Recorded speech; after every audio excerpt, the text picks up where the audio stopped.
About a year ago in New York, there was an Arab uprising where they burned their flags, stomped all in the street.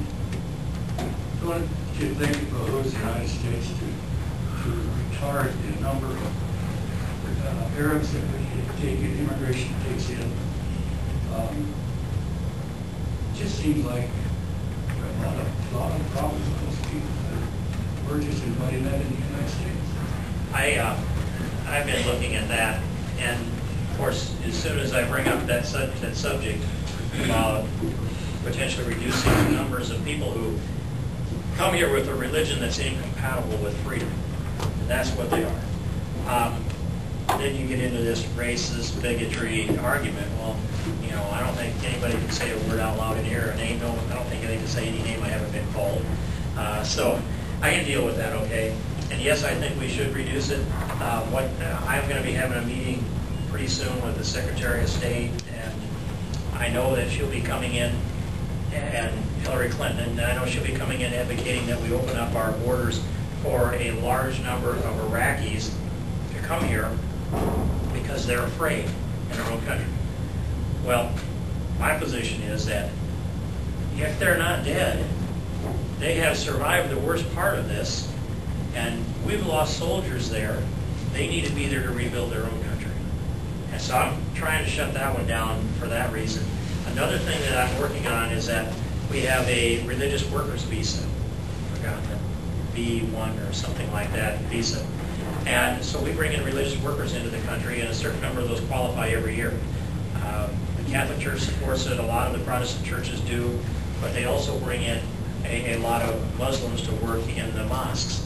And some rabbis come in from Israel. So each individual religion promotes it because they're able to get some exchange going on.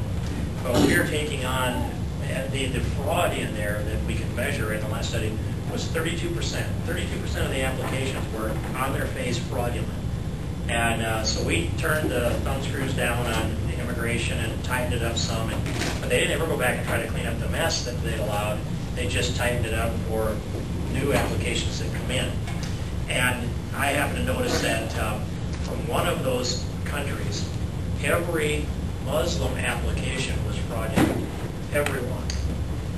And I point that out to them, and they say, oh, well, we are the Citizenship Immigration Services. We're not statisticians.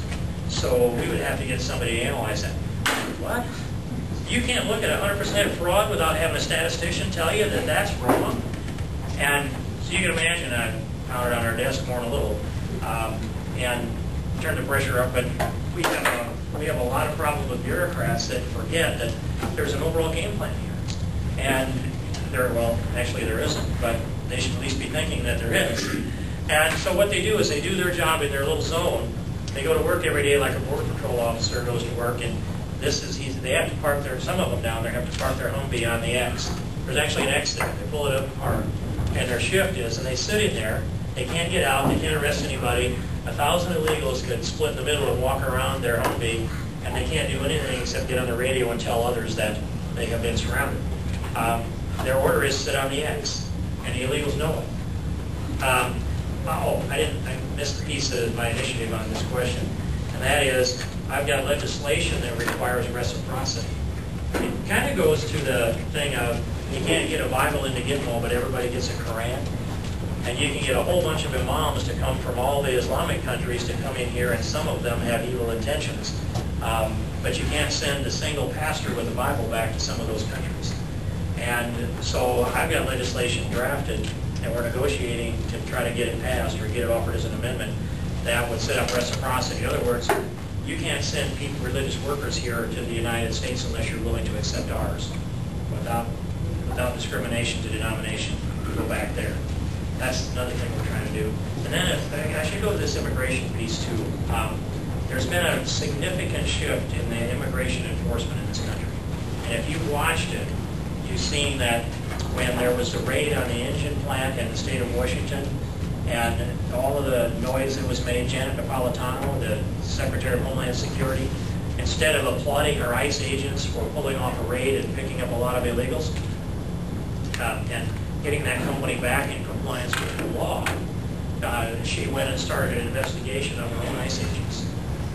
I mean, can you imagine if you, I don't know what you do, if you paid your police officers to go out there and their job was to write tickets to speeders, and so as they came down Highway 20 in Sac City, they had written a bunch of tickets to speeders, slowed the traffic down.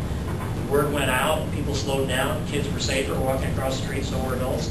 To come in as a new chief of police and investigate your officers for enforcing speeding violations. But that's what Napolitano has done. And she's come to my office, and we had a long, well, it was in 60 minutes of all useful time, and I can't get through. So what I think happened is she has essentially, because she's raised the bar, nobody knows what investigation standards they have to meet before they can raid a work site anymore. That ICE may be investigating, but she's suspended enforcement in the work site. Until another one happens, it's suspended. So that opens that door up for the jobs magnet to bring more illegals into the country and employ more, and employers can worry less. Now that's bad. But on top of that, she started a new initiative down on the border.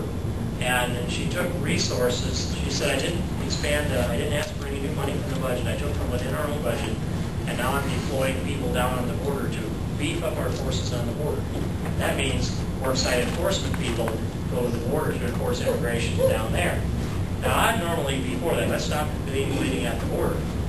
But I had a classified briefing about maybe 2.5 weeks ago from all of the players in border control, except the Border Patrol wasn't there. We had ICE and CBP and Drug Enforcement and ATF, Alcohol, Tobacco, and Firearms. All those people were there. But anyway, they did a 90-minute presentation. I won't talk about the classified part of this, but in that 90 minutes, out of about 7 of them sitting in front of me and several other members of the Immigration Subcommittee, only once did they mention illegal drugs coming north. They never had mentioned even once illegal people coming north. And the rest of their focus was on how they were going to intercept legal U.S. guns going south that become illegal when they cross the border into Mexico, and intercept the drug cache that's going back south. Now, that's all right to help the Mexicans with that. I think the Mexicans ought to help us with the illegal drugs and people coming into the United States. And if we can't work out some kind of an agreement, I want to spend our focus on keeping the drugs and the illegal people out. And that's my focus. And there's a lot to be said about that, but there's been an entire policy shift. The shift is to stop the money from going south. And I believe that the emphasis comes off of stopping illegal drugs and people coming north. Now, it means they'll still be doing their job, but when the emphasis in a 90-minute briefing, and if it's all about guns, and by the way, they said in there that 90% of the illegal guns in Mexico come from the United States. That number doesn't hold up.